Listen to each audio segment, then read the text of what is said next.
Hare Krishna. Namaste. Chapter 5, entitled as Karma Sannyasa Yogam. Sloka 7. Yoga-yukto viśuddhātmā vijitātmā jitendriyaḥ sarva-bhūtātma-bhūtātmā kurvann na lipyate.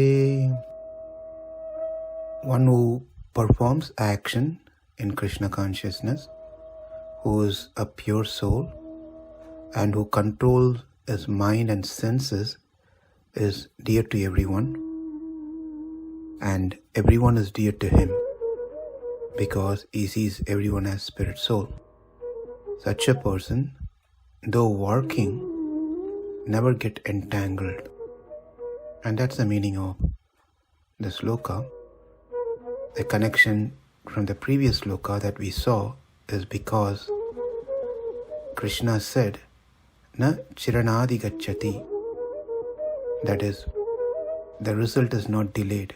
One can easily get the result by the process of karma yoga. And the question is, how is it possible? And that's how we started understanding the deeper meaning of this sloka. Both karma yoga and jnana yoga have the same destination, that is atma prapti, to attain the vision of self, atma. Of these, the path of karma yoga, which involves action, has no difficulties in its journey. The route is shorter, the route is enjoyable, and one can reach the destination faster. Whereas the path of jnana yoga is a difficult route. The route is longer with many winding roads. The route is not that enjoyable, as there could be unexpected thieves who may come to attack us. There could be unexpected problems in our route. Furthermore, the route takes longer time to reach the final destination. Many people in general have a wrong idea, or they have a partial ideas or understanding of what karma yoga means. Many things that going to work, earning money, providing necessities of the family, things like that, when they do, they say that they are doing their karma yogis and they are doing karma yoga. But that is not the complete understanding. So how do we classify who is a real karma yogi? They have to do activities that are prescribed in the Shastra. That's a number one important point. Number two, one have to do those activities that's prescribed in the Shastra, the literatures, scriptures, as an offering or a worship to the Lord. That's number two. Number three, while they are doing, they should do with three principles in mind. That is, they are not the doer, they are not the proprietor, and they do not expect anything as a result by their action. Number four, they should have a clear understanding of Atma, and their goal should be to attain vision of Atma, vision of the self, or ultimately attain liberation. And further, one might develop in the same path to be an unflinching devotee or a bhakta towards the Lord and to attain His lotus feet. When all these are satisfied, then that person is called a true karma yogi or a follower of karma yoga, that is action in Krishna consciousness. Karma yogi should be engaging the senses only in the spiritual activities. For example, watching movies is not wrong, provided it is about spirituality, about God.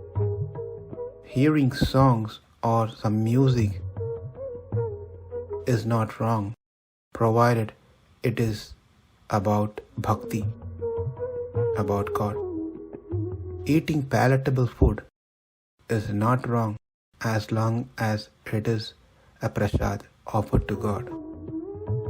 In other words, the karma yogi should not be engaging his senses in anything that will agitate his mind. If he does so, then the mind further accumulate more dirt and get further contaminated. If the mind is contaminated, then one will not come to the spiritual path. One will not be able to focus on the self, and obviously one will never be able to be free from the entanglement. If one is not able to be free from the entanglement, that means one can never be liberated. No liberation means repeated birth and death. So it is important that we understand this. Between karma yoga and jnana yoga, it is only by the karma yoga, which is action in Krishna consciousness, that the papa and punya karma can get burned. Now, there may be a question, what type of karma one has to perform to burn the papa punya, the karma? The answer is those actions that are prescribed in the scriptures, Shastra. Those are the karmas which will burn the papa punya. Not any actions will burn. Not that one can invent their own karma, action, and start thinking that's going to help them to remove their purva karma.